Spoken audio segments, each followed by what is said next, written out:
Le temps est vraiment pire. Mon frère, ne sois pas distrait. Depuis que tu as recherché l'argent, tu ne te suffis pas de cet argent-là. Toi-même, tu t'embrouilles seulement.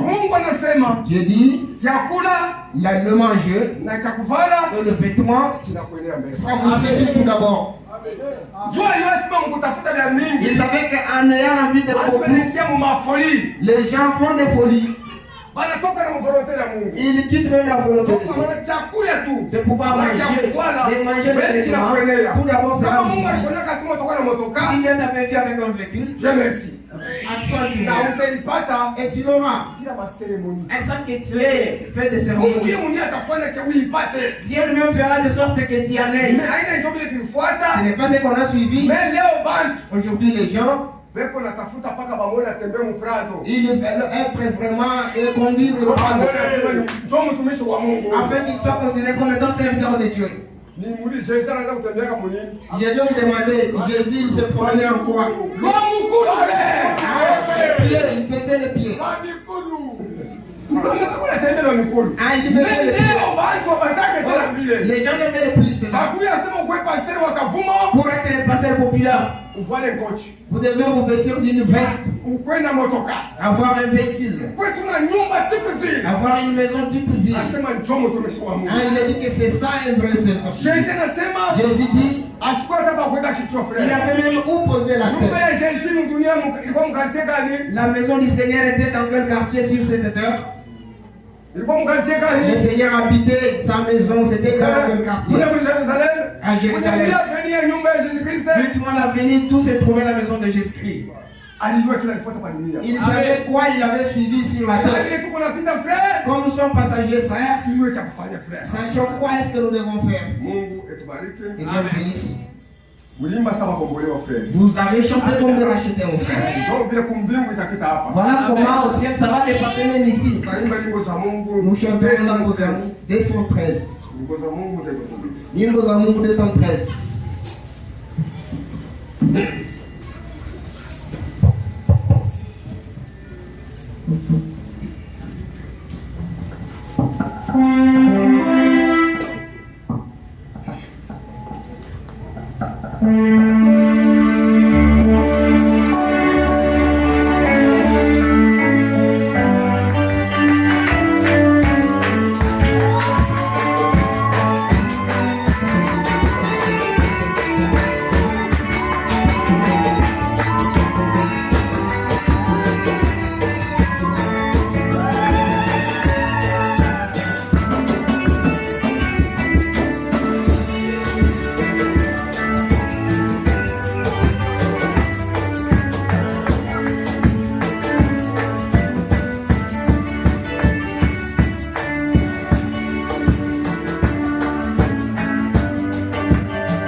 Ne soyons pas troublés. C'est quand il dit, même si la bataille fait rage, même si les épreuves se multiplient, nous avons notre étendard. Votre étendard, c'est Jésus-Christ. C'est ça notre victoire. Même si la guerre augmente, nous avons notre étendard. Est-ce que tu as de la foi? Si tu as cette foi-là, tu n'iras jamais chez un devant. Et les ballons que vous entendez là, ce n'est pas aujourd'hui qu'ils ont commencé. Tu entends parler de la femme d'Andorre, n'est-ce pas? Cette femme d'Andorre, elle était, lorsque tu pouvais venir, elle va contacter ses esprits. Elle va commencer à vous détailler votre problème. Est-ce que si on traitait votre problème, même Satan fait la même pratique. Le diable, il fait la même pratique. Frère, je vous le dis. Ce n'est pas le fait de prêcher qui prouve que vous avez le Saint-Esprit. Le fait de parler en langue ne prouve pas suffisamment que vous avez le Saint-Esprit. Ce n'est pas le fait d'accomplir les œuvres de la justice qui prouve que vous avez le Saint-Esprit. Frère, le Saint-Esprit, il s'agit de la vie. La vie de Dieu dans l'être humain. C'est la produit de fruits. C'est pourquoi, frère, je pouvais beaucoup plus prêcher. Je peux beaucoup parler. Mais je serai trahi par mes œuvres. Vos actes vont vous trahir, mes frères. Parce que vous serez accompagné par cela. C'est pourquoi, et sachant comment nous conduire, comme des pèlerins, étrangers sur la terre. Le monde ne nous appartient pas. Nous sommes dans la transit. Nous sommes dans les passages. Nous sommes en train de nous reposer pour partir. C'est alors que nous allons partir. C'est pourquoi nous prêchons. C'est pour influencer ceux qui vont partir. Lorsque les trains, vous entrez dans le train, chacun a l'endroit où il s'arrête. Les trains quittent de Lubumbashi et ça va à destination Ilebo. Les gens vont payer les billets.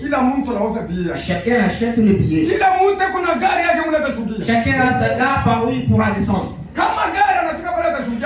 Si le train il va descendre, frère, tu ne peux pas le forcer d'aller à Ilebo. Ne dites pas que non, le train va à Ilebo. Lui, il n'a pas de projet à Ilebo. Il s'arrête à Kansai pour payer les salaires.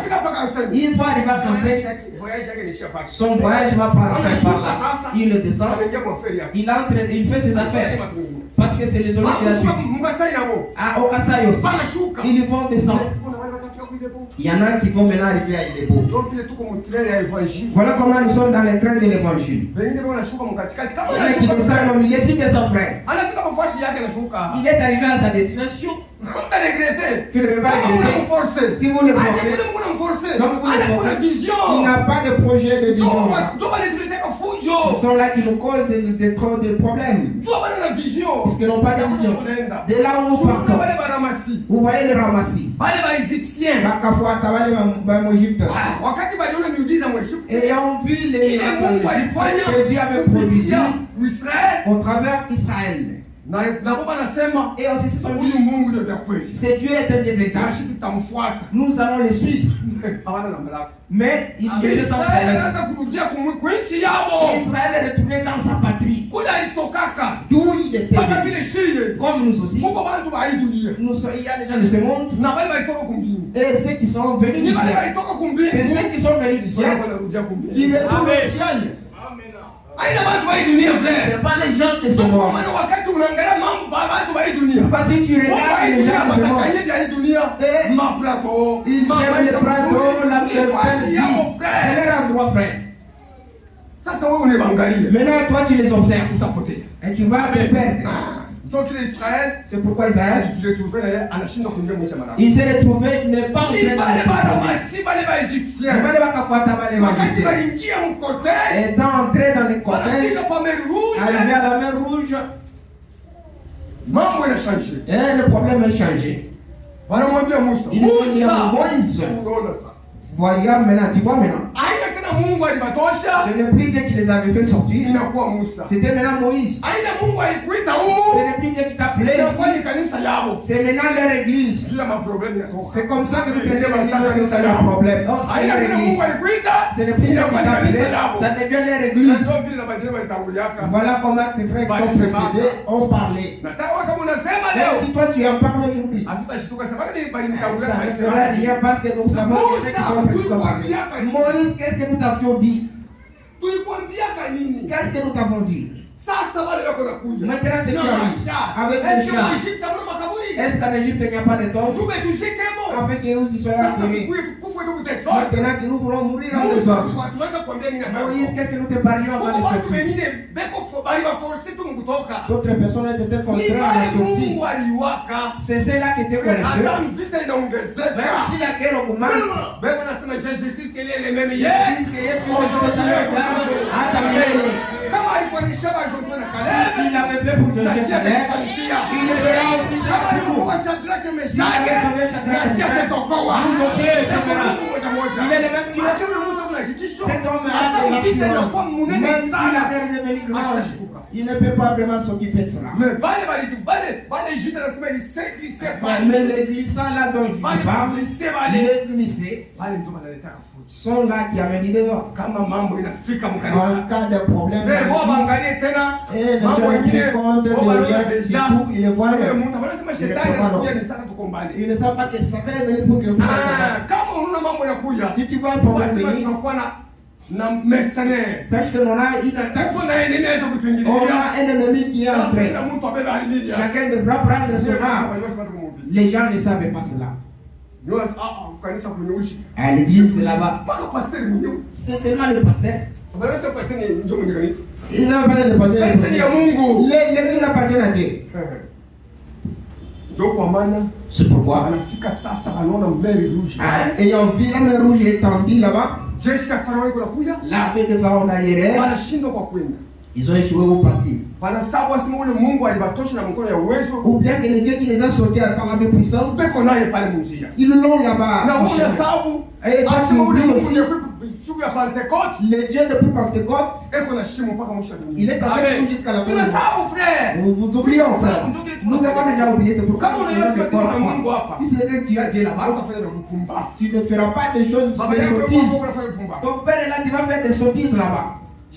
En sa présence, tu vas craindre, n'est-ce pas? En la présence de ton père, tu fais des bêtises. Si tu fais des choses de sottises, vous ne savez pas que votre père est avec vous. C'est ce qu'ils ont oublié.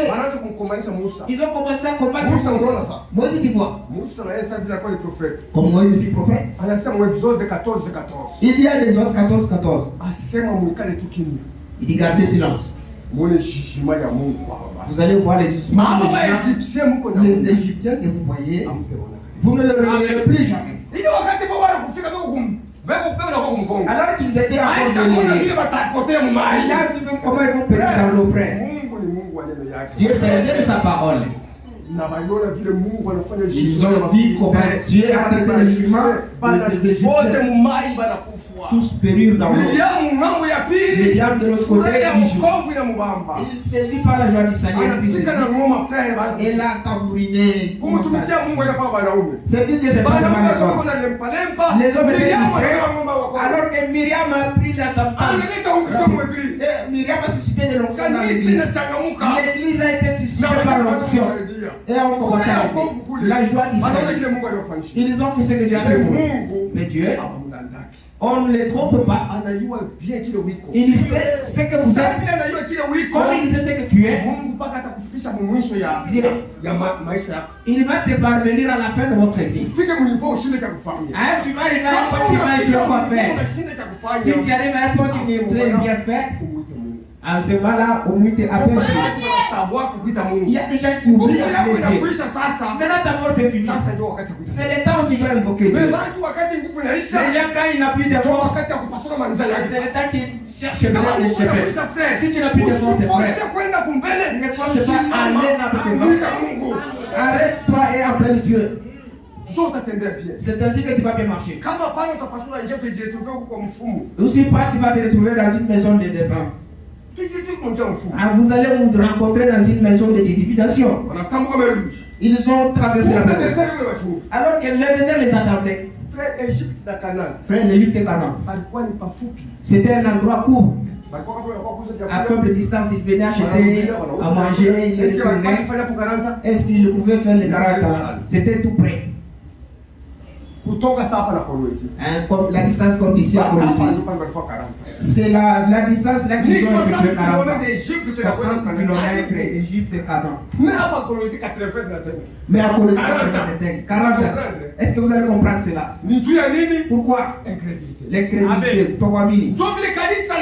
Voilà comment l'église, l'église, la Dieu veut que les incrédules quittent. C'est alors que l'église sera enlevée. Arrivé au désert, difficulté sur difficulté. Il commençait maintenant à vérifier contre Moïse et Aaron. Si les problèmes arrivent, il ne faut pas t'attrister à l'égard de quelqu'un. Il ne pourrait rien vous donner. Dieu, il est celui qui nous a appelés. Qu'est-ce que je vais vous donner? Quel va vous donner quoi? Qu'est-ce qu'ils vont vous donner? Lui aussi, il est là. Il est ambitieux comme moi. C'est lui qui l'a appelé. C'est celui qui t'a appelé aussi. C'est celui qui t'a appelé ma frère. Dans la maison de Dieu. Et chacun sache qu'on m'a appelé pour que je travaille. Pourquoi vous êtes sans boulot? C'est lui qui t'a pas dit la tâche que chacun a la tâche accomplie dans la maison. Il y a une autre chose. Une fois il y a deuil, elle ne reste plus tranquille. Elle est préoccupée. Même les diables, quand ils choisissent ses sœurs, ils ne peuvent pas manquer de la chose. Parce que Dieu a placé quelque chose en elle. C'est ça le travail que Dieu a donné. Elle travaille avec toi. Et elle sera payée sur cela. C'est le travail que Dieu a donné. Il y a quelqu'un qui trouve sa sœur en souffrance. Son cœur va compatir à la souffrance de sa sœur. S'il a quelque chose, dès qu'il retourne à la maison, il va finir par le deux. C'est le travail que Dieu lui a donné. Maintenant, chacun a un travail. Maintenant, Dieu t'appelle sans te donner le travail que tu vas faire. Il s'agit de que Dieu. Interroge-lui quel est mon travail dans ta maison. Il va vous le dire. Parce qu'il n'y a pas de paresseux. Comment il va te payer si vous ne travaillez pas? Ils sont payés ceux qui travaillent. Chacun doit savoir. Et quelqu'un d'autre s'est levé et balayé seulement. Il veut être propre dans ça. Donc Dieu lui a donné cette charge-là. Quelqu'un d'autre. T'amener à manger ce qui travaille de façon électrique. Pour lui, elle est attachée à ça. Même si elle n'a rien, elle fera tout son possible pour la faire. Elle fait le travail. Maintenant, on a négligé les choses. Les frères sont négligents. Chacun a ses affaires. Sachez que vos affaires là, la fin de cela, c'est vous perdre. Levons-nous pour honorer la parole de Dieu.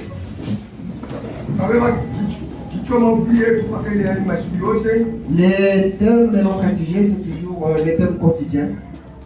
Jean 14, tuanze hapa kabla. Yohana sura 14 en commençant par là.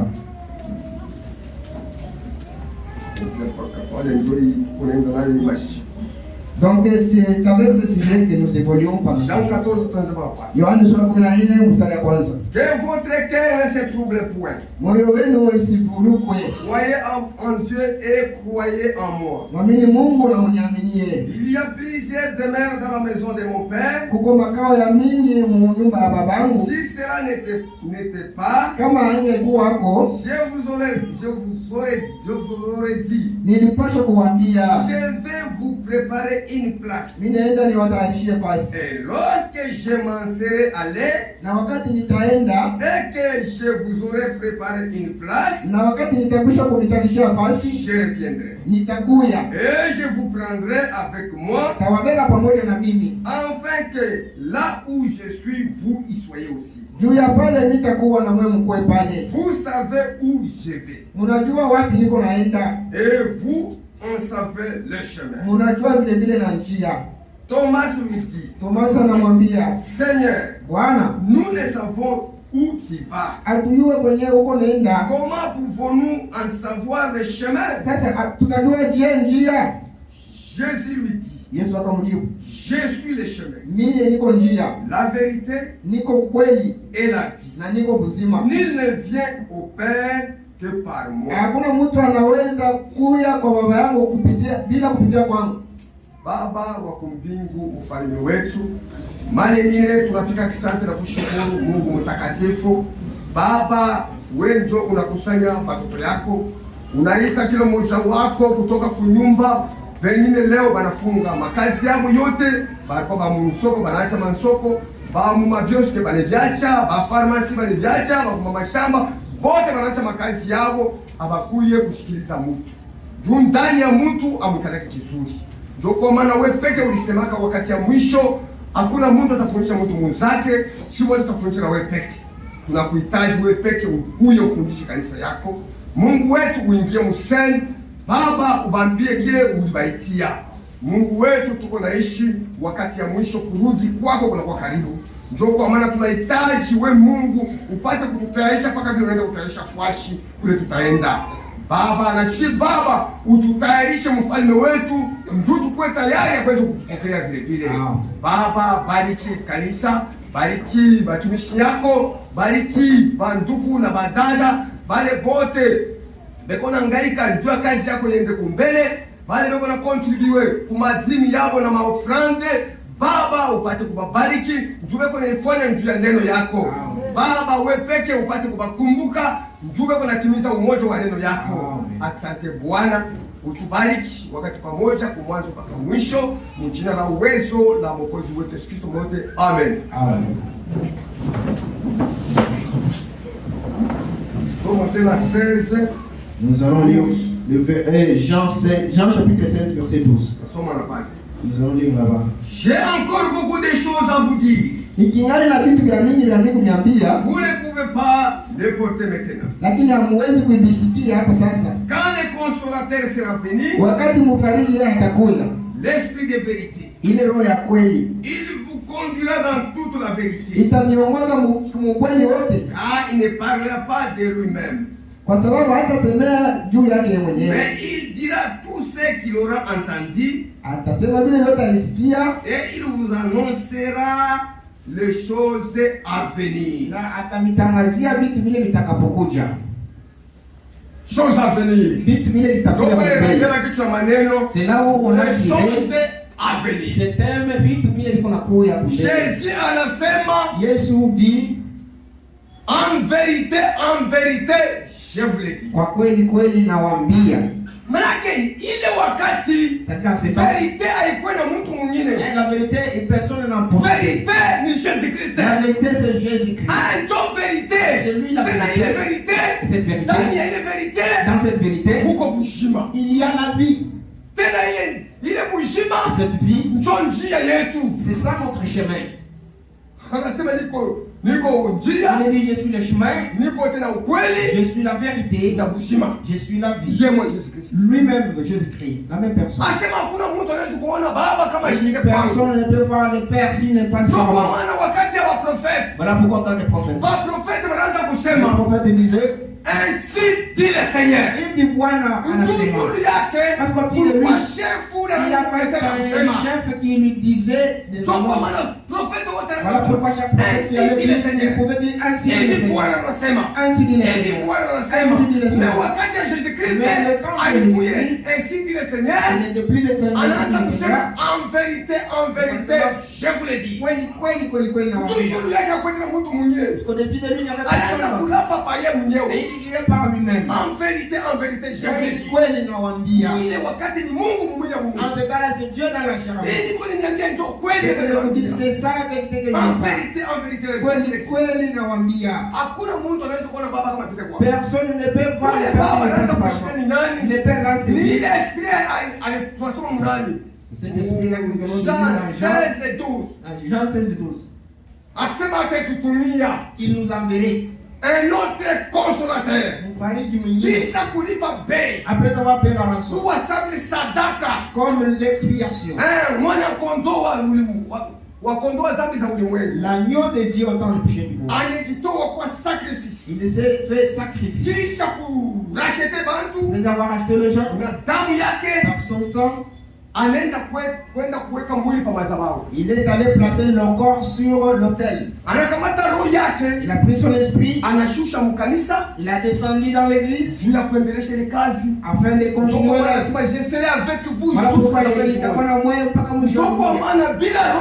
Et si sans l'esprit, mon frère, tu n'as pas de pas à faire là devant. Sans le Saint-Esprit, la connaissance. Le diable lui-même, il est l'arbre de connaissance. Il est l'arbre de connaissance. Il dictait seulement Jésus des versets. Il est écrit. Il est aussi écrit. Lui il va se servir de les Écritures. Les Écritures sont passées. Il t'amène maintenant pour le présent. Ça va vous aider à rien. C'est déjà passé. C'est déjà compris.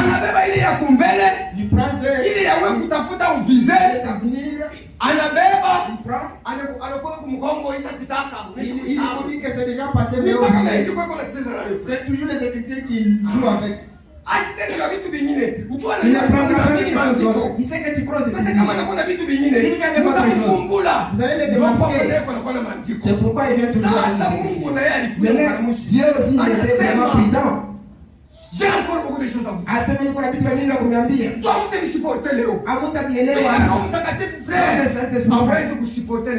Vous ne supporterez pas la parole de Dieu. Frère. Vous ne pouvez pas supporter. Parce que les pensées là que tu as, ma sœur, tes pensées, ce n'est pas ça les pensées de Dieu. Ta connaissance, ce n'est pas la connaissance de Dieu non plus. Votre manière de voir, ce n'est pas la manière de Dieu de voir. Maintenant, comment allons-nous marcher? Ainsi, il a dit, j'ai beaucoup de choses à vous dire, mais vous ne les porterez pas. Chacun aura son opinion et il va comprendre de sa manière. Il y aura des opinions. Il y aura mes opinions. Au lieu qu'il y ait des opinions, je vais vous laisser l'esprit de vérité. Il va vous conduire dans toute la vérité. C'est ce qui est dit, j'ai beaucoup à vous dire. Attendez quand le consolateur sera venu. Esprit de vérité. Voilà pourquoi même si la division se fait dans l'église, les enfants de Dieu remplis du Saint-Esprit. Personne ne quitte l'église. Ils sont conduits par l'esprit. Esprit de vérité, ça ne peut pas les dérouter. Vous voyez les cultivateurs. Lorsque vous commencez à récolter l'haricot, on peut arracher. On n'a pas besoin de feuilles. On va mettre sur. On commence maintenant à marteler là-dessus. Je ne veux pas dire qu'on a haï cela comme force. Il veut qu'il y ait la sortie de la chose. Il fait comme ça avec son église. Quand il martèle l'église, ne pense pas qu'il nous hait. Il nous recherche quelque chose qui nous paraît. Après avoir martelé, maintenant les faits vont partir et on met de côté. Ce n'est pas encore trouvé. Il prend maintenant les haricots qui sont mélangés avec des saletés. Il va mettre même dans les seaux. Il attend maintenant que le vent arrive. S'il n'y a pas le vent, il ne peut pas donc filtrer ça. Il attend que le vent vienne. Et c'est le vent qui va séparer le vrai et le faux. Si une fois les vents viennent, la personne va passer par les choses, la petite passer, et il va maintenant soulever. Le vent vient, le vent prend ce qui est pris là. Ce sont des épis seulement. Ce qui n'est pas forcé, c'est qui va. Mais comme ça va descendre. C'est ça qu'on a besoin. C'est pourquoi quand les choses arrivent dans l'église, c'est pour enlever les épis là-bas. C'est comme ça que le vent n'est pas en fait. Il y a un objectif. Afin que tous les épis Dieu a besoin de la semence. C'est pourquoi il a dit ne soyez pas troublés lorsque cela vous arrive. Croyez-moi,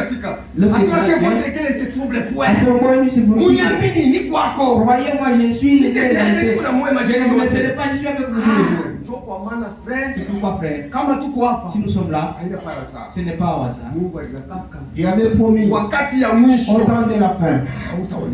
Il va paraître. Tu vas paraître. Aujourd'hui, tu as parlé. Sachez maintenant pourquoi Dieu vous a appelé. Est-ce que vous avez l'esprit de vérité? Avez-vous l'esprit de vérité? Comment vous avez l'esprit de vérité? Si vous en avez,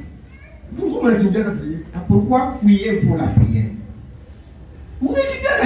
Vous fuyez la prière pour quelle raison? Est-ce que vous en savez la raison?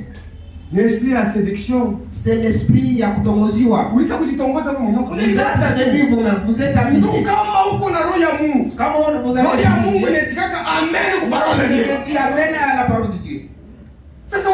Mais quand tu viens, est-ce que tu as dit amen? La réponse c'est non. Maintenant, qu'est-ce que tu vas dire par rapport à ça? Les esprits nous appellent. Il y a des esprits aussi. Les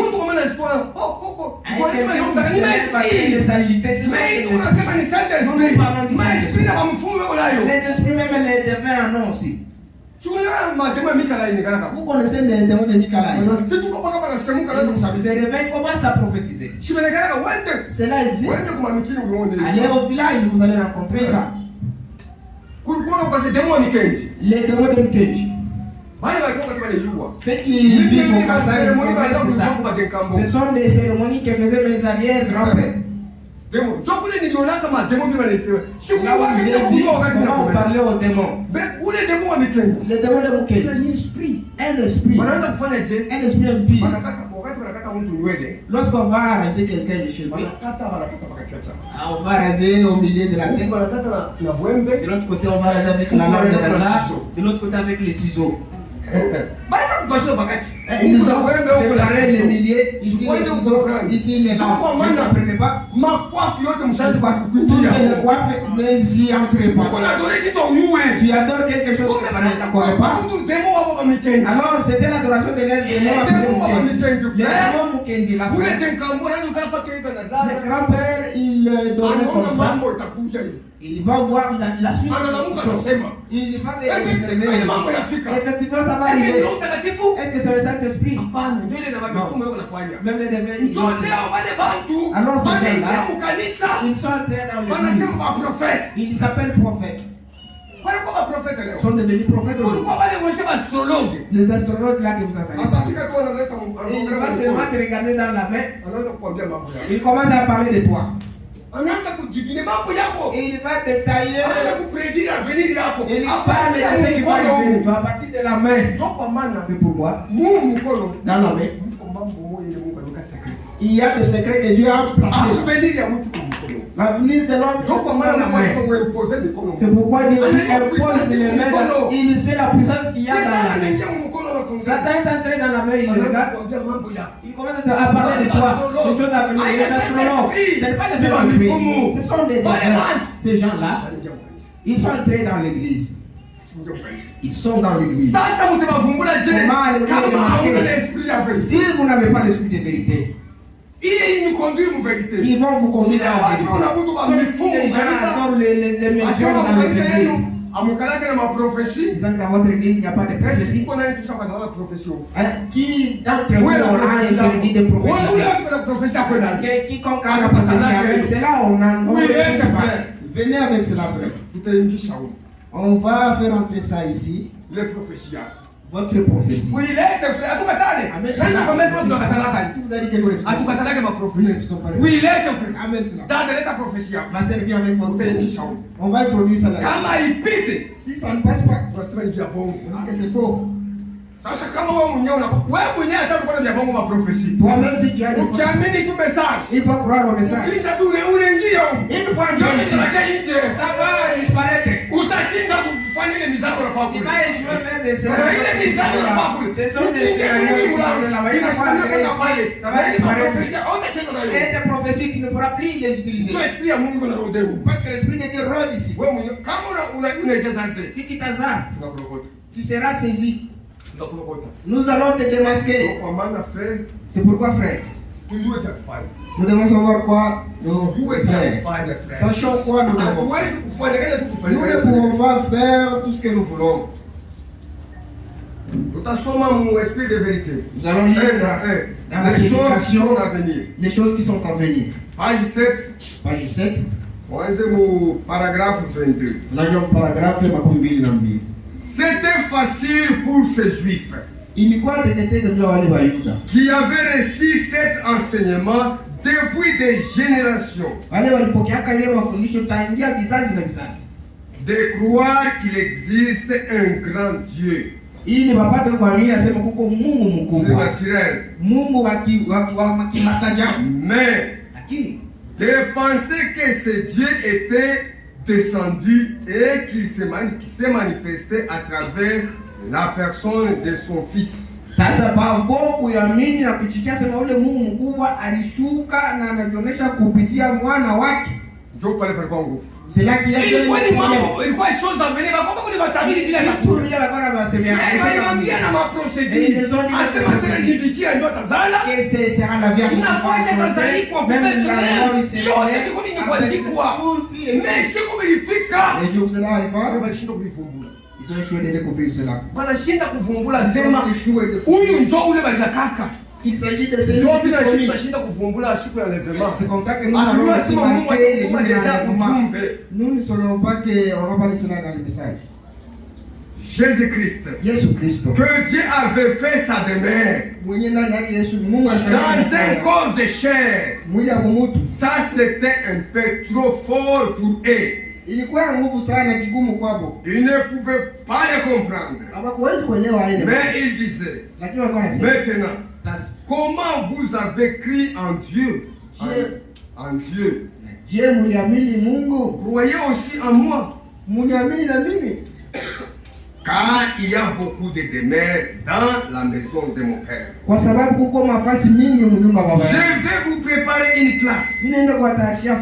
La vie de Jésus allait bientôt se terminer ici sur terre. Maisha Yesu Kristo ilipasha kumalizika. Aliwasema asikukuye juu ya lote. Ne pas venir pour diplôme. Na aliwasema nikuya tena niko natoka. Vous savez que je viens puis wakati maisha yake ilianza kuanza kuisha pa hii dunia. Parce que sa vie prenait fin sur la terre. Anaanza kuiba annoncer kwa il leur annonçait. Ninaanza kurudia nikatayarisha fashi. Leur disait que je m'en vais, je vais préparer la place.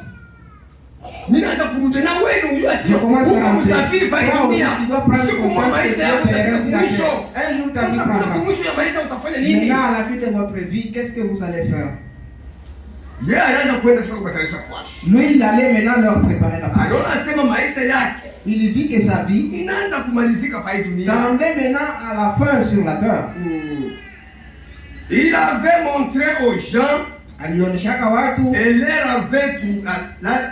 avait prouvé qu'il était Jéhovah manifesté dans la chair. Par les grands signes, les prodiges, et par des différences bibliques auxquelles ils étaient reportés. Il était question de lui. Il avait prouvé qu'il était Dieu manifesté. Maintenant il dit, quand vous verrez ma vie se terminer, c'est dans un but qu'il se terminera. Et je m'en vais vous préparer une place. Enfin, afin que là où je suis, vous y soyez aussi. Jésus était donc en train de dire à ses disciples que cette vie ne se termine pas à la mort. Ndio huyu asema bushima bushake kulufa za kabila kufa mambo yaisha. Hapana, bushima bushake kulufu. Kule ngambo kwa mambo mengine. Ndio kwa maana waende kujitolesha mambo ya kule ngambo. Ile wenda mia tuone.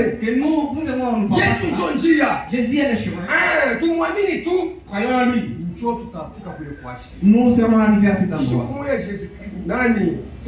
Anasema hapo un jour, mambo moja. On parle d'une certaine chose. Moya, ya kijana moya, il raconte l'histoire d'un jeune homme. Kijana moya, un certain jeune homme. Alikuya ni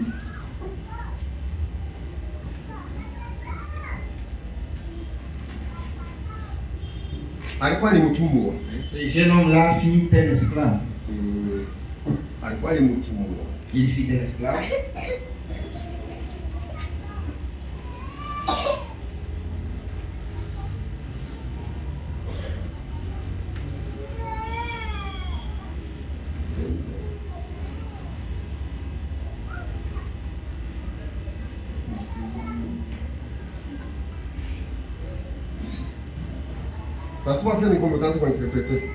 Je vais lire frère comme vous allez. Les choses qui sont à venir, page 23. Page 23.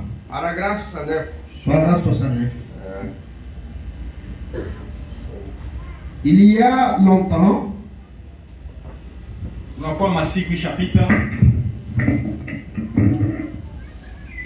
Il y a longtemps, on racontait une petite histoire.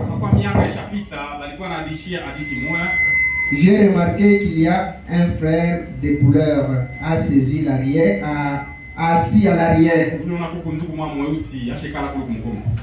Dans le sud, autrefois on vendait des esclaves. C'était à l'époque où il y avait des esclaves là-bas. Du temps des esclaves, avant la proclamation d'émancipation. Avant la proclamation d'émancipation. Les gens passaient là-bas et les achetaient. Achetaient ces gens comme les frères. Ils achetaient ces gens comme ferait un marchand de voitures d'occasion. On rédigeait un acte de vente et on vendait cet être humain comme s'ils étaient des voitures d'occasion. On vous remettait un acte de vente quand vous vous en portiez acquéreur. Un jour, un acheteur est passé, un marchand, et il faisait le retour de ces grandes plantations pour acheter des esclaves. Il est donc arrivé à une certaine grande plantation où il y avait beaucoup d'esclaves. Et il a voulu voir combien il y en avait. Ils étaient tous là dehors, en train de travailler. Ils étaient tristes. Ils étaient loin de chez eux. Ils venaient d'Afrique. On les avait amenés ici. Les pères les avaient amenés et les avaient vendus comme esclaves. Et donc ils étaient tristes. Ils savaient qu'ils ne retourneraient jamais chez eux. Ils allaient passer leur vie dans ce pays où ils mourraient. Et ils avaient souvent leur propriétaire. Alors il faisait de ce qu'il voulait. S'il le tuait, il le tuait. Et s'il n'importe quoi, il le faisait. C'est tout. C'est ça l'esclavage. Comme ce qu'Israël a connu. De même que beaucoup de nations qui ont été réduites à l'esclavage,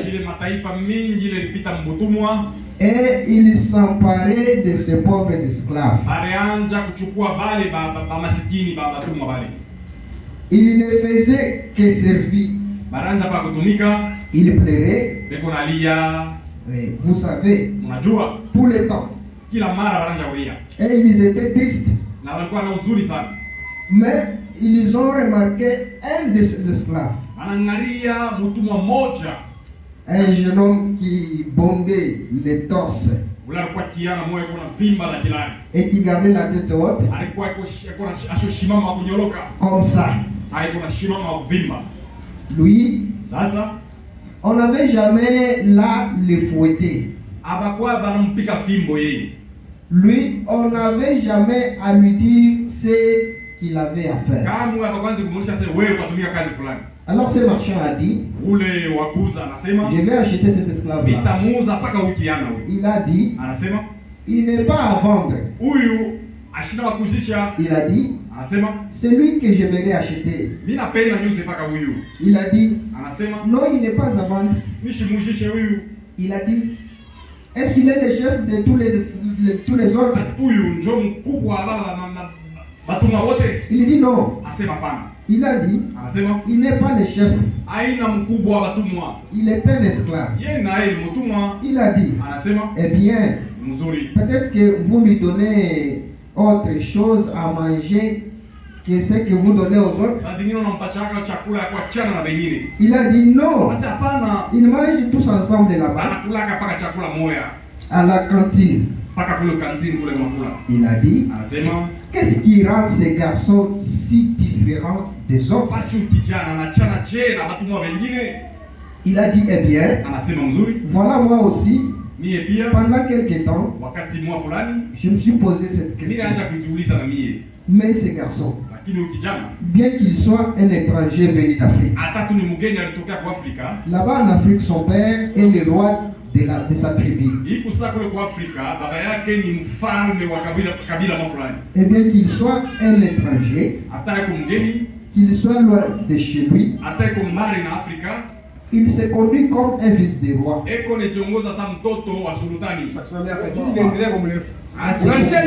Vous comprenez cette histoire? C'est le temps des esclaves. Ils ont fait comment tu es esclave, ton maître fera de toi ce qu'il veut. Si tu tues, tant mieux. Il te fait tel qu'il veut. Moi, c'est ça, vous êtes esclave. Il te nous ce qu'il voulait. Si tu tues, il te tue. Tout ce qu'il allait faire, il pouvait le faire. Maintenant, non, on voit les gens, on les mange là-bas. On ne les mangeait pas. Il y avait beaucoup à manger. Ils les amenaient là-bas pour cultiver les champs.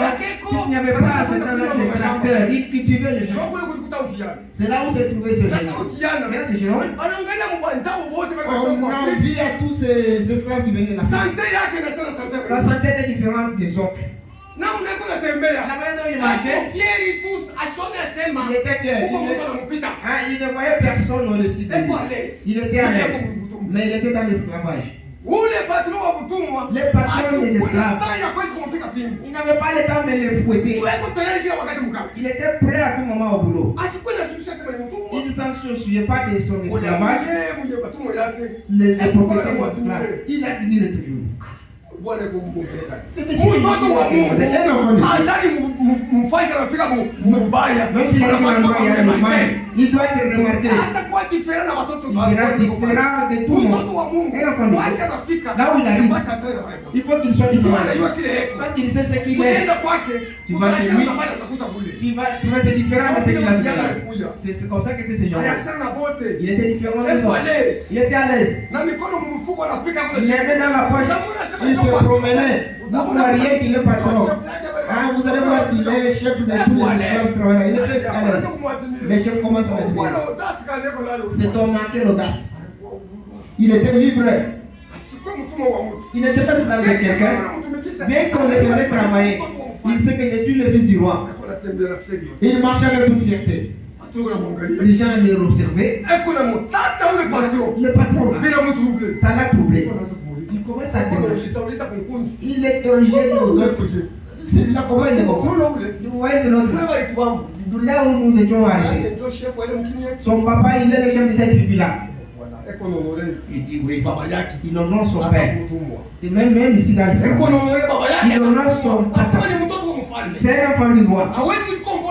Il ne peut pas se comporter comme un enfant du roi. Toi aussi tu te comportes comme un enfant du roi. Mais il te comporte comment dans cet esclavage? Est-ce que tu es comme différent de tout le monde? Ou soit tu es semblable aux gens du monde? Quand Satan va venir te réclamer, Dieu ne va pas accepter. Satan va venir te réclamer. Dieu n'acceptera pas. Parce que Dieu va nous accepter. Dieu n'acceptera pas. C'est comme ça avec ces gens. Quand on a voulu l'acheter, le patron a dit, il y en a qui vont être vendus, mais quand c'est là, non. Pourquoi il a refusé de les vendre? Le monsieur là, il n'avait pas les pourquoi vous approchez la prière, mon frère? Est-ce que tu as correspondant? Comment se sentait? Tu lui donnes autre chose à manger différente de ce que tu as. Il dit c'est la même nourriture que je donne. Pourquoi il est différent? C'est différent des autres, frère. L'enfant de Dieu, même si la guerre augmente, il regarde à Jésus-Christ. Satan est déjà vaincu. Il est vaincu. Même après de la mort, on l'a ravi. Il dit, je vais demander aussi. On m'a parlé de ce. Il n'est pas à moi. Il est à moi. C'est comme ça que Satan va venir. Il veut travailler avec toi. Il vient se servir de Dieu. Il veut vous servir. Il va te chercher, frère. Nous sommes encore dans ce service. Il va te pourchasser. Il voudra travailler avec toi. Dieu va regarder comment tu te sacrifies pour les frères. Dieu va le faire. Ne pense pas que cette nouvelle-là, ça va comme ça dans la vie. Si les gens ne voient pas, Dieu voit. Dieu nous voit. Mais notre frère, lève les yeux. Il travaille comme étant une punition. Tu considères comme un devoir. Ça devient comme un fardeau. Tu n'as plus à être intéressé. Tu es loin de l'œuvre de Dieu. Les jours où on va réclamer quelqu'un pour te vendre, tu seras vendu. Tu seras vendu. Hauna na kazi. Vous serez vendus. Combien de serviteurs sont sortis étant entourés de démons? Pourquoi distrait, frère? Ils étaient distraits. Quand on réclamait ça, il m'appartient, il n'est pas bon. Il est petit. Il voit ses ailes là. La syndicat veut travailler avec à votre salut. Dieu se réjouira. Il ne permettra pas que le diable en saisisse même la main. Dans la maison de Dieu, vous devez vous sentir à l'aise. Vous devez être à l'aise, frère. Il n'est pas question. Dans la maison de Dieu, tu es semblable à un esclave. Non, mon frère. Ne sois pas semblable à un esclave dans la maison de Dieu. Nous arrivons à la fin du temps. La fin des temps. Dieu voudrait venir prendre son église. Et quand il vient prendre l'église, il recherche. Celui qui sera trouvé au poste. Il travaille. Avec toute joie, toute crainte. Dans l'esclavage, quand ils étaient attrapés, ils étaient attrapés. On le prenait comme les Batumbula.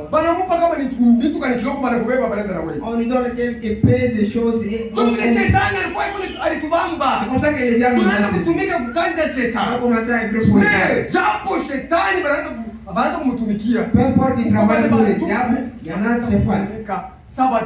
Qui travaillent comme Daniel, comme Shadrach. Ils étaient à la servitude à Babylone. À la servitude à Babylone. Mais sachez, chez nous, nous venons, nous avons notre loi. Nous ne pouvons pas nous comporter comme les gens du pays. Un jour, ils ont cherché. Nous devons chercher des sages. Ils doivent travailler avec le roi de Babylone. Et ils en ont choisi Daniel. Les gens ils ont dit, ils les placer dans le lieu à manger. C'est que dans le roi, c'est que mange le roi. Afin qu'ils aient la bonne santé. Pour qu'ils aient de la bonne manière. Ils ne mangent pas n'importe quoi. Ils savent quoi ils mangent. Ils ont dit, c'est que ce n'est pas ce que nous mangeons.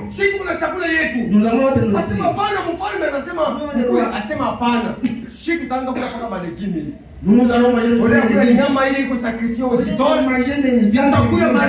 On va manger des viandes. On va manger des légumes. Les rois vont nous condamner. Il essayait d'abord, nous allons manger la même nourriture. La parole de Dieu. Essayez de mettre en œuvre, vous voyez. Il faut essayer, ma soeur. Mettre en pratique cela. Vous ne pouvez pas être là. Vous serez fort. Les démons dans les pensées, tu auras la force. Ils mangeaient tous les légumes. Ils les ont pesés. Ils étaient très différents de ceux qui mangeaient les viandes. Ils ont refusé. Dieu les a donné des vitamines. Ils étaient dans la servitude. Ils n'ont pas tout accepté. Il dit, adorer les statues. Ils ont refusé quel que soit. Satan les a réclamés. Je vais travailler avec eux. Dieu refusa.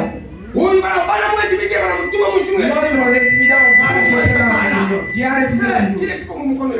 C'est dans la maison. Personne ne peut modifier. Comment marchons comme des gens n'ayant pas de frère. On les a intimidés, frère. Toi aussi tu seras intimidé par Satan. Les maladies vont entrer dans la maison. La mort va commencer à souffrir. Tu vas commencer à voir. Nous avons des promesses. Il ne peut pas t'occuper de tout ça. Il doit mourir. Même si tu fais quoi, il va mourir. Même à l'hôpital, il va mourir. Sachez que la vie est entre les mains de Dieu. Il est le chemin. Il est la vérité. Il a la vie. Ne quitte pas la parole de Dieu à cause de la maladie de l'enfant. La maladie de l'enfant. Quitte la parole de Dieu. L'enfant se perd. Toi aussi tu te perds. Quand tu fais, tu ne sais rien faire. Maintenant si elle a il faut prier pour lui. Vous lui imposez les mains de Dieu. Dieu,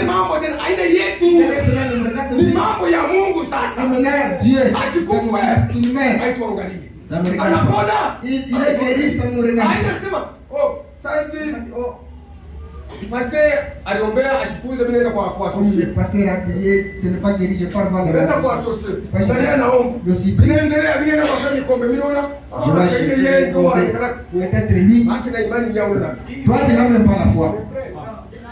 Mtu asitafanya kitu ni Mungu ndio anataka. Ndio anafanya sasa komba hii ni kwa kutu. Si on prie. Usitende na wengine baanze kuomba. Non, ne invite pas d'autres personnes. Si on a prié encore. Ni imani ya motaka mnikana. Vous avez Donc déjà c'est ça kama mpaka sema huyo ya comprendre. Certains connaissent qu'il Unaita ne comprend familia pas. nenda kuomba Vous appelez kwa frère, vitano. il va vous dire au hôpital. Pasteur la kuya. Vous cherchez le pasteur vienne. Et que l'autre serviteur. Ah oui, il comprendre. Il n'a pas encore compris.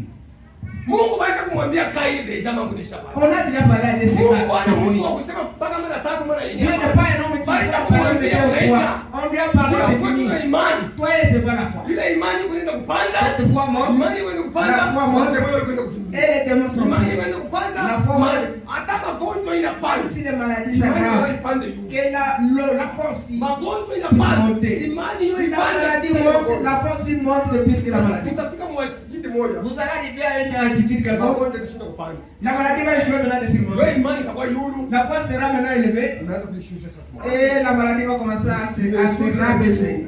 Jusqu'à ce que Asema bila imani vous hawezi kumpendeza Mungu. sans la foi, tu ne peux pas créer Dieu. Sasa Mungu anafanya kazi. Maintenant, qu'est-ce que vous faites? Unamletea unaomba. Jamais celui-ci le prie. Unaanza mwetu hamna moto. Chez nous, il n'y a pas de feu. Wanasema kukatakata kule.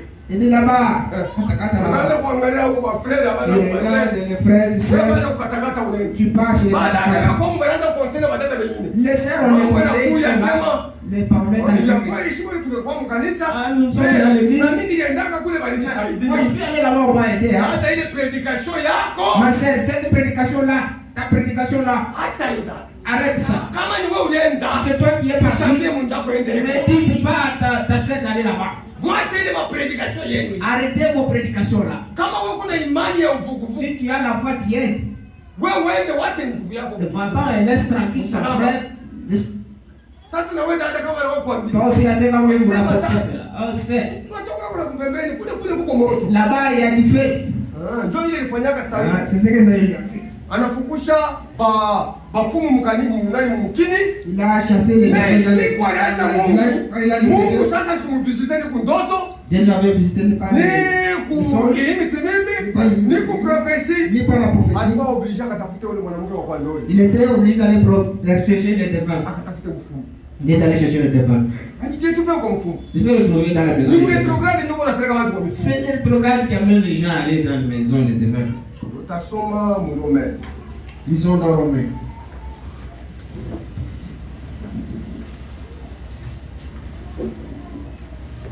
Romains chapitre 1. Waroma sura moja.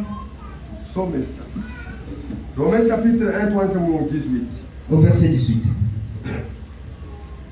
La colère de Dieu se révèle du ciel contre toute impiété Hasirani ya Mungu inainuka juu ya uchafu wote et toute l'injustice des hommes qui retiennent injustement la vérité captive. na uzalimu wote wa wale watu wenyewe wanashika ukweli, wanashika wanakuwa ufungwa.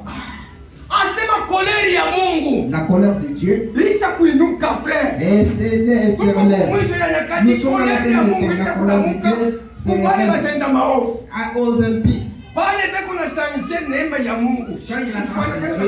Ah, Baisha hiyo vérité frère. Ils connaissent la vérité frère. Neba ni funga abisa. Ils sont liés et ils ne veulent pas parler de l'argent. Tunahubiri hivi. Nous prêchons comme ça.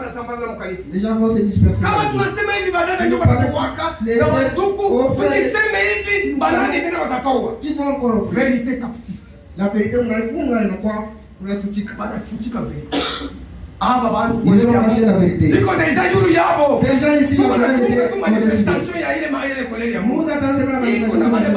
Et si ces gens, c'est pourquoi nous sommes aujourd'hui.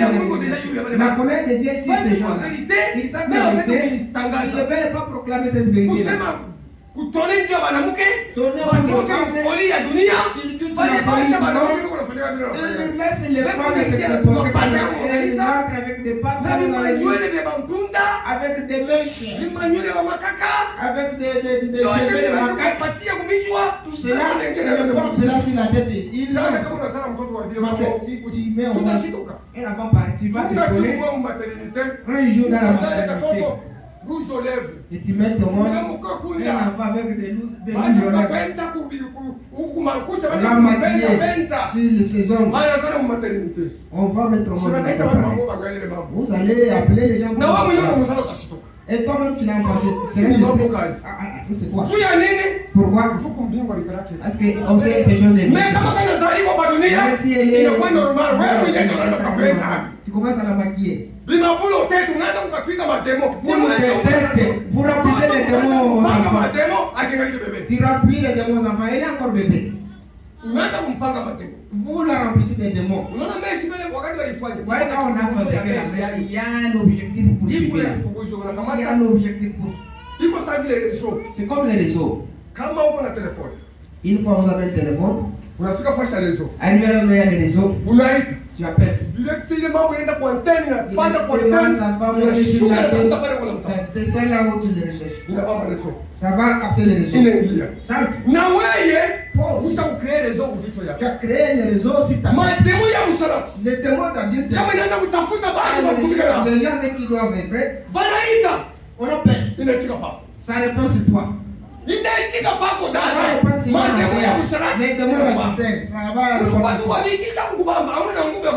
Après que tu sois saisi, la force des démons, des esprits. Tu ne sauras pas comment tu es entré dans la prostitution. C'est toi qui avais installé les réseaux. C'est que vous mettez vos têtes, c'est dans les réseaux que vous mettez. Quand les démons œuvrent, ils les recherchent. Où entrer? Une certaine scène, il avait des démons de maladie. Quand on a prié pour elle, les démons commencent à dire. Les démons ont dit quoi? Ils ont dit, cette scène nous l'avons, nous sommes saisis de dingue. Et dans l'islam, on vient de Sambin. C'est à Dilo. Nous partions à Lumbashi. Cette sœur, elle traversait le stade. Elle traversait. Elle était vraiment fâchée. Si c'était vraiment qu'elle avait son mari, si ce sont les enfants, elle était fâchée. Il avait créé les réseaux. Descendons d'abord ici là. Ils sont entrés dans cette scène. La sœur avait une maladie qui n'avait plus faite et ne sait pas comment elle a eu ça. Vous voyez ce que vous faites? Vous vous attirez des ennuis vous-même. Vous vous attirez des ennuis vous-même. Frère, le temps de la santé. Vous voyez le frère sur la dame, jouer en train de jouer les dames. Les démons de loisirs. Ça passe. Vos frères sont les fils. C'est de la faute. C'est un faux frère. On est frère ou bon. Ça va te réclamer. Ça descend en toi. Ça commence à te faire. Voyons la grâce de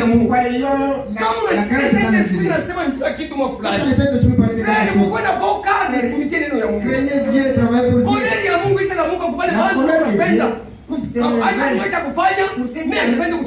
Mais ne veulent pas faire cela. La colère de Dieu est sur eux. Continuons avec la lecture.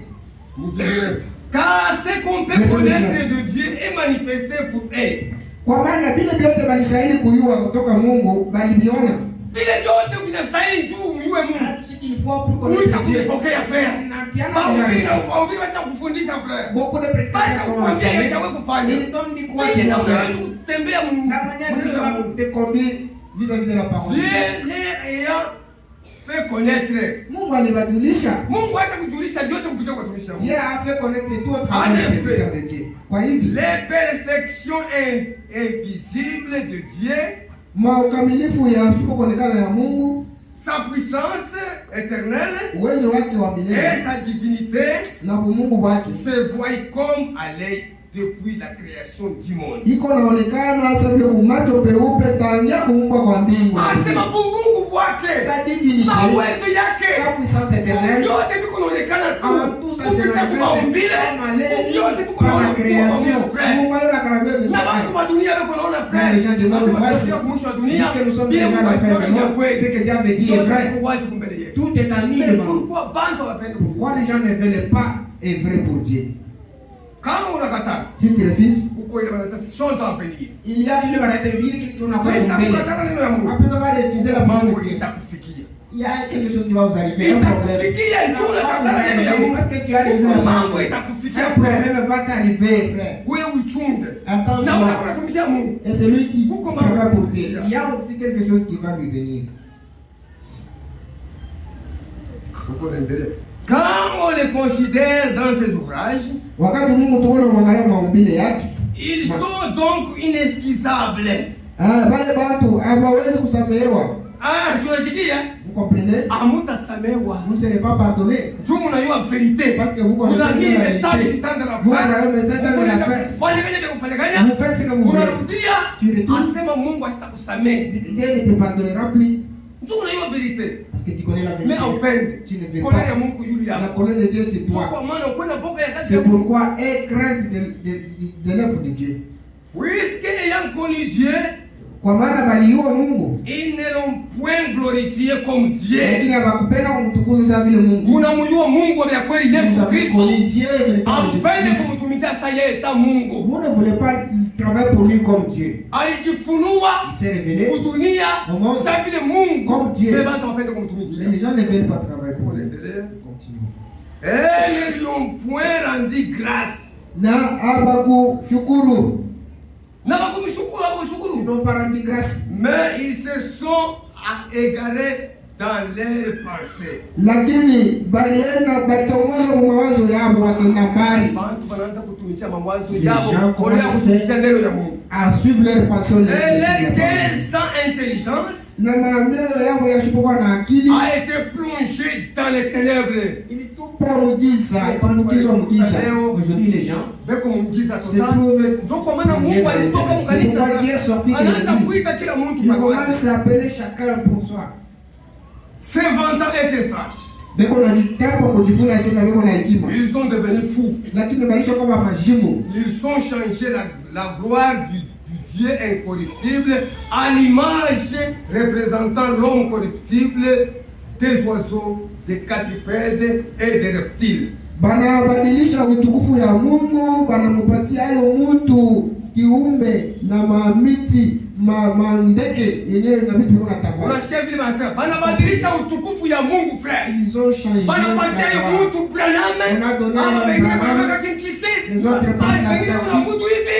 Babu Branham, babu wanaweka kiegle. D'autres mettre Kitu ya kwa sana chana. Wanaanza kuabudu vitu yene mzee.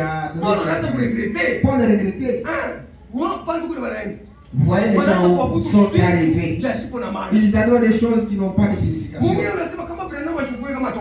Quelqu'un d'autre te dira que si Branham n'est pas venu, nous ne serons pas sauvés. Est-ce que toi tu comprends ce que il dit si Branham n'était pas venu, nous ne serions pas sauvés. J'ai dit que tu es loin du message. Dites si Jésus ni t'était Jésus, nous ne serions pas sauvés. Parce que c'est que vous ne connaissez pas ce que je suis. Vous mourrez dans vos péchés. Il était celui qui a fait Branham est comme tout chiboulé. Un serviteur de Dieu comme les autres. C'est pourquoi ils sont parvenus à l'adorer. C'est pourquoi Dieu les a livrés à l'impureté.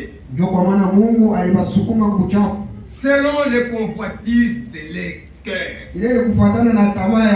En sorte qu'ils déshonorent eux-mêmes leur propre corps. Donc kwa maana leo mwanamke kunatembea na imbwa, mwanaume na mwanaume kunatembea, vipote bana déshonorer mili yao. Mungu alibacha wafanye buchafu kwa wenyewe.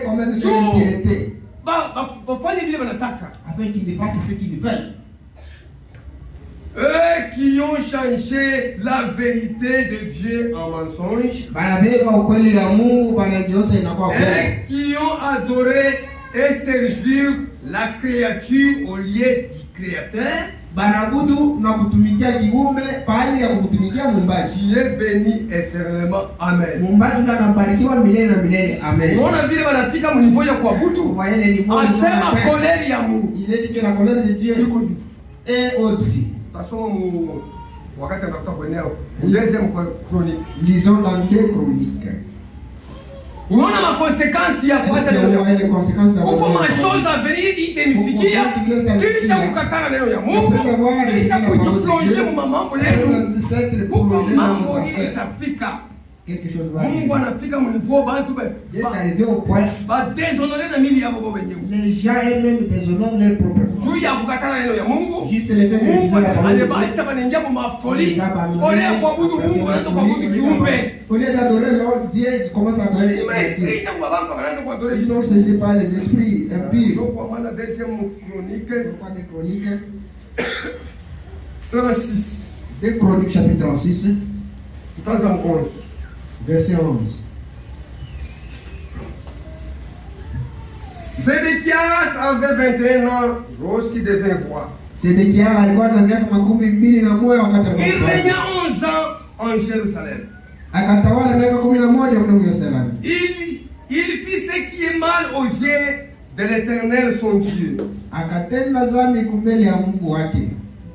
Il ne s'humilia point devant Jérémie le prophète qui lui parlait de la part de l'Éternel. Il se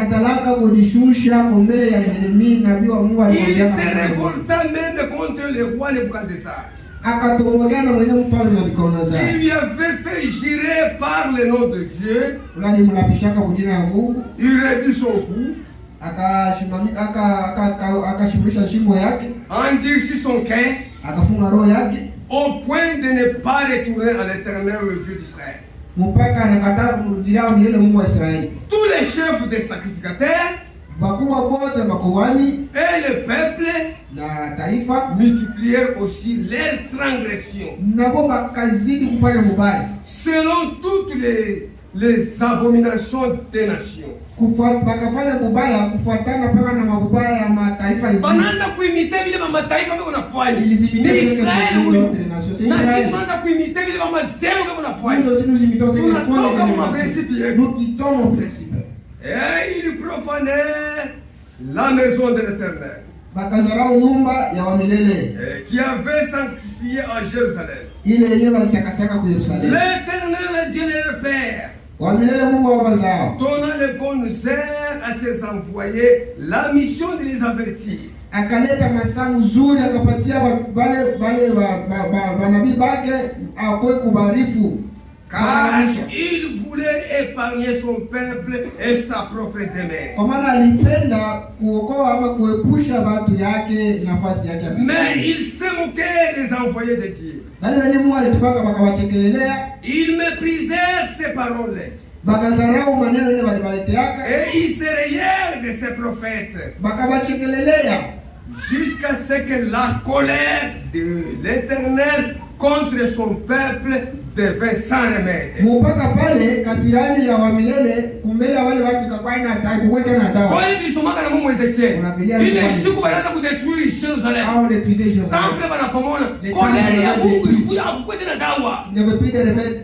Frère, wakati uko natenda dhambi, uko nenda mu mapeshe, kama kolera ya Mungu inaanza kushuka,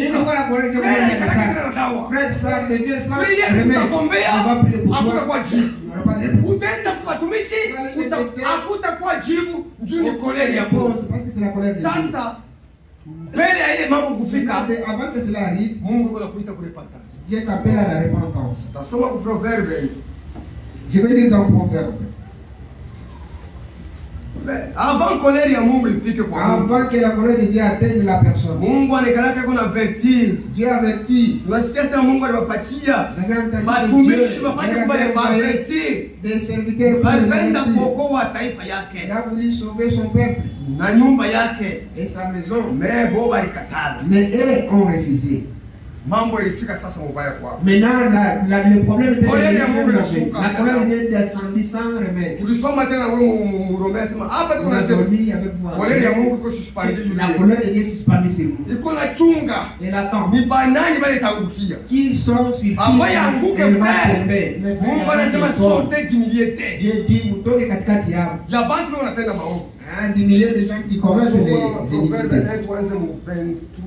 Proverbe chapitre 1 verset 23. Tournez-vous pour écouter mes réprimandes. Mupate kugeuka na mushikie makemeo yangu. Maana mtu puisse accepter de réprimander Dieu. Parce que tu es réprimandé Dieu, il ne te hait pas. Voici, je répandrai sur vous mon esprit. Je vous ferai connaître mes paroles. Soyez l'esprit de vérité. Wakati ataimwanga kama inakuwa ndani mwetu, esprit de vérité ndio itetuambia sasa tukafanya. Ça va nous dire quoi nous devons faire. Vous vous échappez à recevoir l'esprit de Dieu. Comment vous allez marcher dans ce monde? Comment vous allez combattre dans ce monde? Puisque j'avais et que vous résistez, puisque j'ai dans ma main, personne ne prend garde. Mungu ananyosha mkono yake. Anapenda kutosha mwili hali wiko. Il va te sortir de cette position. Kupitia kwa tumisha Mungu beko na ubiri ile. Qui prêche la parole. Eko nependa nitoshe mwili situation mwiko. Vous sortir de cette situation. Mkono yake. Il tend sa main. Kupitia kwa ubiri yake hakuna kwa mwili hali wiko.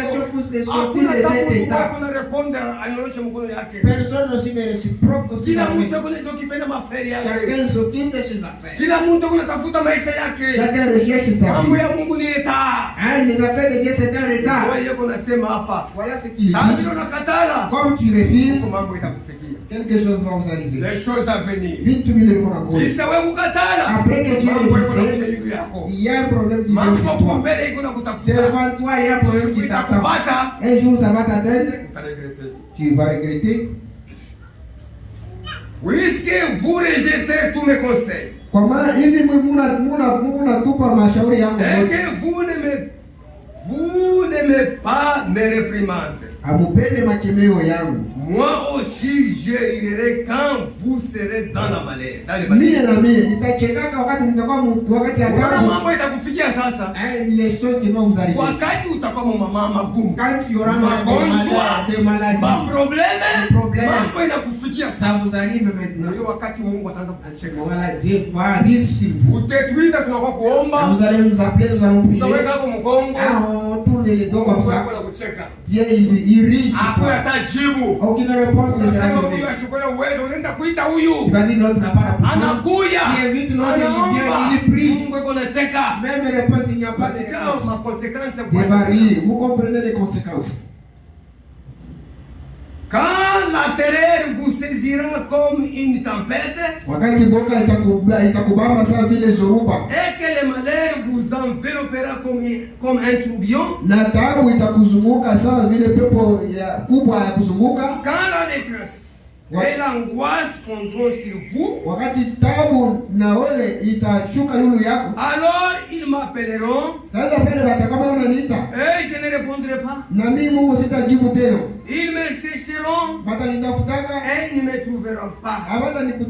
Parce qu'ils ont haï la science et qu'ils n'ont pas choisi la crainte de l'Éternel. Unasikia mambo itakufikia frère. Vous avez compris ce qui va vous arriver frère. Wakati uko nacheza na hii neno ya Mungu. Parce que tu t'amuses de cette parole de Dieu. Siku ile mambo itakufikia. Les jours où ce problème va vous arriver. Tunasema mambo inafika nje mwa hii situation. Vous allez vous demander c'est lui qui a créé les raisons. Ile mambo ikufikie. Pour que cette affaire vous arrive. Ni wewe. C'est toi-même. Kila mtu chacun eko adui wa yeye moja. Ennemi de lui-même. Tunaanza kuisha. Nous commençons à chuter. Utasoma message naita la foi. Disons dans les messages imani.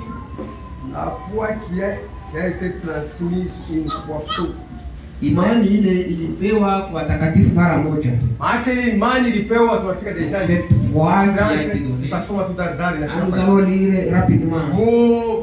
Page 7 paragraphe 17. Page 7 paragraphe 17. Ilikuwa prêché en 1965. C'était prêché en 1965. Inasema hivi. Il dit un matin en route pour l'école de dimanche. Asubuhi moja niko nenda njia kwa masomo ya mwenga. Ni mnabii anaanza kusema imam. C'est le prophète qui raconte. Je fus pris dans une vision. Nikabebewa moyo moya. Et j'ai dit. Nikasema eh bien, sous l'inspiration du Saint-Esprit. Hivi chini ya upako wa Roho. J'ai dit eh bien. Kasema il viendra basi atakuya 3 grands ismes. Kutakuya maisme tatu. Il existe effectivement aujourd'hui. Iko hapo leo kweli. L'un d'eux est la Rome. Mmoja wa ile tatu ni Roma. C'est-à-dire le fascisme. Ni kusema fascisme. Et l'autre est l'Allemagne. Ile ingine ni Allemagne. C'est-à-dire nazisme. Nazisme. Et les autres en Russie. Ile ingine ndani ya Russie. C'est-à-dire le communisme. Ndio ile wanaita communisme. J'ai dit. Nilisema ces 3 grands ismes sont les esprits impies qui sont sortis de la bouche du faux prophète et des dragons, ainsi de suite, qui s'uniront, proféreront des choses qu'ils ne devaient pas. Bataonganaka na batasemaka bintu bimoya wenyewe aliwezekani. Et ils vont tous s'affronter. Nabo batakuwa na kombana l'un et l'autre. Mmoja anakombanisha mwingine. Jusqu'à devenir finalement un seul isme. Mpaka pale wote batakuwa kitu kimoja kwa wakia isme moja. Je prédis. Mimi natangulia kusema que ce sera le communisme. Ya kusema kwamba itakuwa ni communisme. Le communisme brûlera les cités du Vatican. Ile communisme italungushaka ile mji wa Vatican. Njoo lisi ule mwana shigi. Voilà la lisi kwa mzanga. Ah, Mungu asema yonaka déjà zamani. Vit depuis l'ancien temps. Batakuwa wakati mmoja watafungana tena mpaka lisinyo atatutulaka bomba. C'est ici qui va kwa Amerika na kufatika. Va missiler le. Frère Branham yonaka déjà 33. Le frère Branham a vu ça en 33. Et j'ai dit juste avant que le temps de la fin vienne. Mbele wakati ipate kuya. Eh bien, rappelez-vous. Mkumbuke. J'ai dit encore ceci. Mimi nasema tena hivi. Avant que le temps de la fin vienne. Mbele ya wakati ya mwisho kuya. Cela fait 33 ans que cela est écrit. Inapita sasa miaka 33 hii mambo inaandikiwa. Avant que le temps de la fin vienne, mbele ya wakati ya mwisho ifike, il y aura une femme qui sera un grand chef dans ce pays. Kutakuwa mwanamke mmoja atakuwa ni shefu mkubwa mwa nchi. Elle sera soit présidente, ule mwanamke atakuwa soit president, soit quelque chose de ce genre. Au kitu cha ile namna. Une femme importante.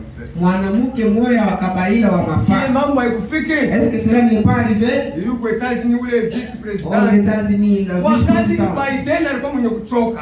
Ule anaanza kuongoza ni mwanamke. C'est lui qui commençait cette femme. Yeye alikuwa deja kuchoka. Biden déjà avant mwisho kuye. Vraiment vie. Ile mambo inafika. C'est là il y a ule kama kana Malarisi ule alifika kule kwa États-Unis. Kama Malarisi qui était aux États-Unis là. Ah, hii mambo alisemaka aliyekufa 65. Na me parler mort en 65. Mais yako kutumika wakati gani? Mais ça c'est accompli. Tena alisema mwingine. Il en a encore parlé. Papa wa mwisho atatoka ni kwa Amerika. Que le dernier pape viendra des États-Unis. Hapa tu kunasema, normalement nous parlons. Papa huyu wa mwisho ni Amerika. Maana ile yote kama nitonesha. Maana kama tusukuma tuyue ni wakati kali tunafika. Avant fei kuye huko masinye Mungu alileta. Il y a des signes que Dieu a prédit. Ile tunapaswa kukalamuka shie ta épouse. Les signes qui doivent nous avertir en tant qu'épouse. Ndio tunatafuta kutoka. Nous voulons quitter. Twende kule baleta kututayarisha fasi. Sasa wewe kuna lemba. Tu es chancelant. Alors, juste avant la venue du Seigneur, paka mbele ya kurudi kwa Bwana, la voiture aura la forme d'un œuf. Asema kutakuwa gari moja itakuwa na ile hali ya yai. Ile mambo haya kuyapa kwa Islamu aux États-Unis. C'est pas baanza kuona ma téléphone bayo na ile motoka deja. Ils ont vu ces véhicules là. Il y a la forme de l'œuf. Si wakati vinaanza kutumika wakati yetu accompli dans notre temps. Ni kusema kurudi kwa Kristo. Cela veut dire que le retour du Seigneur est proche. Sasa kila mtu maintenant chacun ayue cha kufanya doit savoir ce qu'il doit faire. Kuko mambo iko nakuja, les choses à venir. Il y a des choses qui arrivent. Kisha hii mambo tunaniambia kisha kufanyika. Nous vous disons épouse unatoka mkanisa. L'épouse quitte l'église. Kanisa itabaki. L'église va rester. Ça va passer par la tribulation. Mutakuwa mambo mkubwa, choses à venir. Les choses à venir. Ça va dépasser même notre temps. Sasa wewe leo ufingaliki na occasion ya kuingia mkono ya Kristo. Mais leo aujourd'hui ya dunia frère, ya dunia dada, vous vous absentez de votre foyer. Siku moja un jour ulisha kwenda qui viendra qui va venir utakuwa kuomba, qui viendra prier. Dieu n'entend plus. Unaita Mungu anamu. Tu appelles Dieu n'est pas là. Unaandika amina yako tena. Crise, ça n'existe pas. Ça sera un trop tard. Avant que cela ne soit trop tard. La porte de grâce va être fermée. Wakati wa milele. Wakati amariki. Fais ton effort, cherche-lui. Que Dieu nous bénisse. Nous nous arrêtons par là. Que Dieu vous bénisse, mon frère.